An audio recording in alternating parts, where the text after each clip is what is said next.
નમસ્કાર ખેડૂત મિત્રો, મરચીની અંદર માઇકોરાઇઝા અને એજીગોલ્ડના ટુવાની અગાઉ મેં વાત કરી હતી અને થળિયાની ફૂટની વાત કરી હતી. જો આ થળિયાની ફૂટ કહેવાય, આ છે, અહીંયા બાજુમાં છે, અહીંયા હજી નીકળે છે, અહીંયા નીકળી છે, આ દેખાય. આ લાગટ છોડની અંદર થળિયાની ફૂટ છે. આ 25 વીઘાના મરચીના ઘેરાની અંદર બેક્ટેરિયલ ટ્રીટમેન્ટ શરૂઆતમાં થયા પછી હવે આગળ શું ધ્યાન રાખવાનું છે કે હવે આ મરચીને આગળ વધારવા માટે થઈ અને 1261 અથવા તો મહાધન 2424 આ આપવાથી છોડને ફોસ્ફરસ મળશે અને એની વૃદ્ધિ થશે. તો મરચીની અંદર રોપ્યા પછી 12-15 દિવસ પછી તમારે શું કરવાનું છે તો કે 1261 અથવા તો મહાધન 2424 એની સાથે થોડું ઘણું યુરિયા પણ લઈ શકો.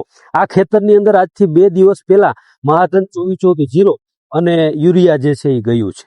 બીજું ધ્યાન અત્યારે રાખવાનું છે કે મરચીના આવડા છોડની અંદર અત્યારે ઉપરના પાંદડાની અંદર બારીક ઈયળનું પ્રમાણ બહુ છે અને એ લીલી કાબરી લશ્કરી જેવી છે કે જે સામાન્ય ઈયળની દવાથી મળતી નથી.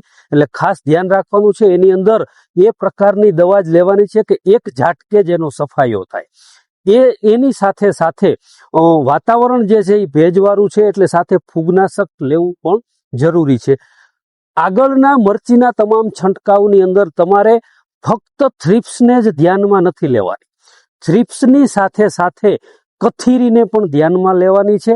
કથીરી જે છે એ પાંદડાને નીચું વાળે, થ્રિપ્સ જે છે એ પાંદડાને ઉપર વાળે.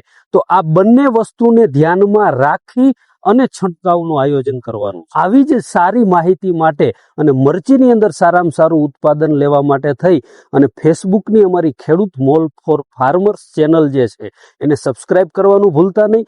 અને આ વિડીયો તમને સારો લાગે તો બીજા ખેડૂતો સાંભળે એના માટે થઈ અને શેર કરજો. આભાર. આવી જ અવનવી માહિતી મેળવવા માટે ખેડૂત મોલ એપ્લિકેશન ડાઉનલોડ કરી તમારા બધા જ પ્રશ્નોના ઉકેલ મેળવો.